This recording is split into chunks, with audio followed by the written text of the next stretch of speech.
Mheshimiwa Spika, ni vigumu sana kusema kwa uhakika sifa zote ambazo zitakuwa zimemsukuma Mheshimiwa Rais kutuletea jina la Mheshimiwa Mwigulu Nchemba, lakini ipo sifa moja ambayo mimi nina uhakika nayo na itakuwa ni sehemu ya sifa zilizomsukuma Mheshimiwa Rais. Ni ukweli kwamba Mheshimiwa Mwigulu Nchemba ni mtu mchapakazi.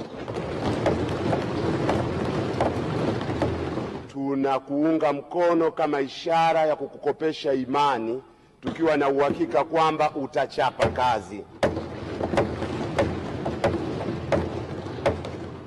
Na la mwisho, kwa wanakandanda, ndugu Nchemba ni mwana Yanga mwenzangu.